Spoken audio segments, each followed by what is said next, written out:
ধুবুৰী জিলাৰ ফকীৰগঞ্জৰ ফলিমাৰীত চাঞ্চল্যকৰ ডকাইতি কাণ্ড। পুৱা 5 বজাতে কাৰ্বাইন মেচিন গান লৈ মৰাপাট ব্যৱসায়ীৰ পৰা টকাৰ বেগ কাঢ়ি নিবলৈ আহিছিল 4জনীয়া ডকাইতৰ দল। বেল্লাল হুছেইন আৰু 2 পুত্ৰক ৰাজপথত আগবাঢ়ি ধৰি লুটপাট চলাইছিল ডকাইতৰ দলে। চিঞৰ বাখৰ কৰাত স্থানীয় ৰাইজে খেদি খেদি কৰায়ত্ব কৰে দুৰ্ধৰ্ষ ডকাইত জহুৰুল ইছলাম খানক। ডকাইতটোৰ পৰা স্থানীয় ৰাইজে উদ্ধাৰ কৰে এটা 9mm কাৰ্বাইন মেচিন গান আৰু এখন পালচাৰ বাইক। ঘটনাস্থলীত ফকীৰগঞ্জ আৰক্ষী উপস্থিত হৈ ধৃত ডকাইত জহুৰুল ইছলাম খানক আটক কৰাৰ লগতে আন 3 ডকাইতৰ সন্ধানত আৰম্ভ কৰিছে অভিযান। আমি পুনৰ জনাইছোঁ ধুবুৰীৰ ফকীৰগঞ্জৰ ফলিমাৰীত চাঞ্চল্যকৰ ডকাইতি কাণ্ড। পুৱা 5 বজাতে কাৰ্বাইন মেচিন গান লৈ মৰাপাট ব্যৱসায়ীৰ পৰা টকাৰ বেগ কাঢ়ি নিবলৈ আহিছিল 4জনীয়া ডকাইতৰ দল। বেল্লাল হুছেইন আৰু 2 পুত্ৰক ৰাজপথত আগবাঢ়ি ধৰি লুটপাট চলাইছিল ডকাইতৰ দলে। চিঞৰ বাখৰ কৰাত স্থানীয় ৰাইজে খেদি খেদি কৰায়ত্ব কৰে দুৰ্ধৰ্ষ ডকাইত জহুৰুল ইছলাম খানক। ডকাইতটোৰ পৰা স্থানীয় ৰাইজে উদ্ধাৰ কৰে এটা 9mm কাৰ্বাইন মেচিন গান আৰু এখন পালচাৰ বাইক। ঘটনাস্থলীত ফকীৰগঞ্জ আৰক্ষী উপস্থিত হৈ ধৃত ডকাইত জহুৰুল ইছলাম খানক আটক কৰাৰ লগতে আন 3 ডকাইতৰ সন্ধানত আৰম্ভ কৰিছে অভিযান।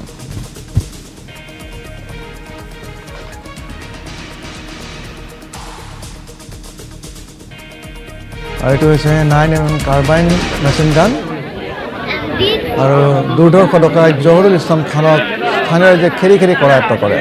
পুৱা 5 বজাত সংঘটিত হৈছিল এই ডকাইতি কাণ্ড। মৰাপাট ব্যৱসায়ীৰ পৰা টকাৰ বেগ কাঢ়ি লৈ যাবলৈ চেষ্টা কৰোঁতে স্থানীয় ৰাইজে খেদি খেদি আটক কৰে জহুৰুল ইছলাম খান নামৰ এই দুৰ্ধৰ্ষ ডকাইতটোক। 9mm কাৰ্বাইন পিষ্টলেৰে আক্ৰমণ কৰিছিল মৰাপাট ব্যৱসায়ীক। স্থানীয় ৰাইজে খেদি খেদি আটক কৰে জহুৰুল ইছলাম খানক আৰু পৰৱৰ্তী সময়ত আৰক্ষীয়ে জহুৰুল ইছলাম খানক গ্ৰেপ্তাৰ কৰে।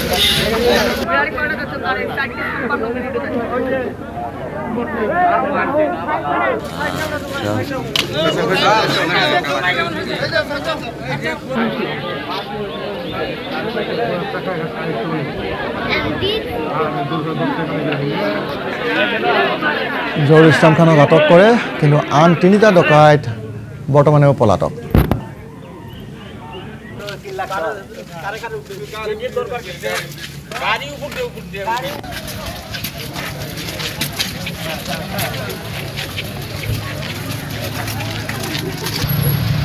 এই ঘটনা সংঘটিত হৈছিল ৰাজপথত টকাৰ বেগ কাঢ়ি নিছিল ডকাইতৰ দলটোৱে। আৰু কৰিমগঞ্জত সংঘটিত হৈছে এই ভয়াৱহ ধুবুৰীৰ ফকীৰগঞ্জত চাঞ্চল্যকৰ এই ডকাইতি কাণ্ড সংঘটিত হৈছে। মৰাপাট ব্যৱসায়ী আৰু 2 পুত্ৰক আক্ৰমণ কৰে ডকাইতে। জহুৰুল ইছলাম খান আৰু আন 3টা ডকাইতে আক্ৰমণ কৰিছিল। জহুৰুল ইছলাম খানক স্থানীয় ৰাইজে খেদি খেদি কৰায়ত্ব কৰে, কিন্তু বাকী 3টা ডকাইত ঘটনাস্থলীৰ পৰা পলায়ন কৰে।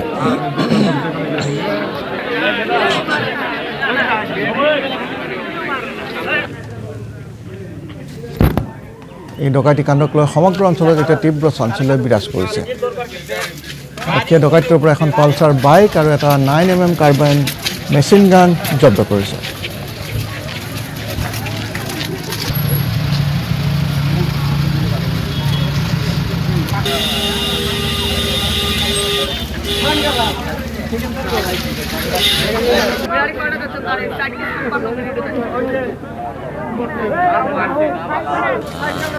অলপ আহিছো ঘৰৰ পৰা ওলাই অহাৰ পিছতে ফলিমাৰী গ্ৰামত মোক এটেক কৰিলে 4জন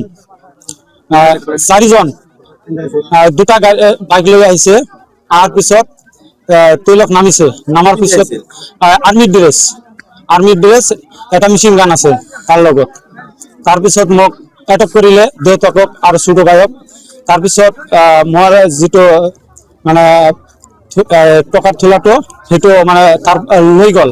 তাৰপিছত মই বেগটো কাঢ়ি লোৱাৰ সময়ত মোক এটেক কৰিবলৈ ধৰিলে, মানে মেচিন গান দি মোক মাৰিবলৈ ধৰিলে আৰু বক্সিং মাৰিবলৈ ধৰিলে। তাৰপিছত বেগটো লৈ গ'ল। তাৰপিছত দ্বিতীয়বাৰো মই বেগটো ল'লো, তাৰ পৰা কাঢ়ি ল'লো।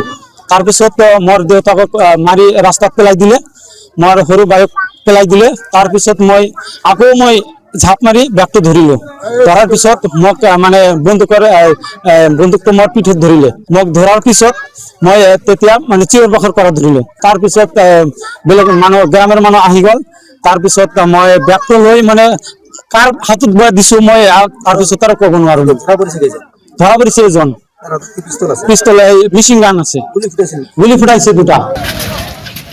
আৰু এই মুহূৰ্তত আমি ফোনযোগে সংযুক্ত হৈছোঁ আমাৰ স্থানীয় সংবাদদাতা উদিত নাৰায়ণ কলিতাৰ সৈতে। উদিত নাৰায়ণ কলিতা, আজি পুৱাৰ ভাগতে এই ভয়াৱহ ডকাইতিকাণ্ড সংঘটিত হৈছিল। 5 বজাত এই ডকাইতিকাণ্ড সংঘটিত হোৱা বুলি জানিব পৰা হৈছে। জহুৰুল খান ইছলাম নামৰ এই দুৰ্ধৰ্ষ ডকাইতটোক কৰায়ত্ব কৰা হৈছে আৰু 3টা বৰ্তমানে পলাতক। গতিকে আৰক্ষীৰ অনুসন্ধান কিমান আগবাঢ়িছে সবিশেষ আপোনাৰ পৰা জানিব বিচাৰিছোঁ। হয়, বনদীপ, এক ভয়ংকৰ ঘটনা সংঘটিত হৈছে ধুবুৰী জিলাৰ ফকীৰগঞ্জ থানাৰ অন্তৰ্গত ফলিমাৰী গাঁৱত। আৰু অস্ত্ৰ শস্ত্ৰৰে সুসজ্জিত হৈ 4 ডকাইত আচলতে সামৰিক পোছাক পিন্ধি তেওঁলোকে ডকাইতি কাণ্ড সংঘটিত কৰিবলৈ আহিছিলে। আৰু বেল্লাল হুছেইন তেওঁ নিজ 2 পুত্ৰক লৈ আচলতে আইৰকাটা যি বজাৰ, সেই আইৰকাটা বজাৰলৈ গৈছিলে। আৰু আনুমানিক 5 লক্ষাধিক টকা আছিলে এখন বেগত, আৰু 5 লক্ষাধিক টকা লৈ আচলতে বেল্লাল হুছেইনে 2 পুত্ৰক লৈ আইৰকাটা বজাৰলৈ গৈছিল। লক্ষ্য আছিল যে মৰাপাট ক্ৰয় কৰা। আৰু বেল্লাল হুছেইন হৈছে এগৰাকী মৰাপাট ব্যৱসায়ী। আৰু বেল্লাল হুছেইনৰ লগত যিহেতু 2 পুত্ৰ আছিলে, আৰু হঠাৎ 2খন বাইকেৰে 4জন যুৱক আহিছিলে, সামৰিক পোছাকত আহিছিলে, অস্ত্ৰ শস্ত্ৰৰে সুসজ্জিত আছিলে। আৰু 9mm কাৰ্বাইন ইতিমধ্যে এটা আৰক্ষীয়ে উদ্ধাৰ কৰিবলৈ সক্ষম হৈছে। আৰু প্ৰথম অৱস্থাত যিহেতু বেল্লাল হুছেইনক আক্ৰমণ কৰে আৰু লগত থকা বেগখন, যি টকাৰ বেগ আছিলে, সেই বেগখন লৈ উঠাও হ'বলৈ চেষ্টা কৰিছিলে ডকাইতৰ দলটো।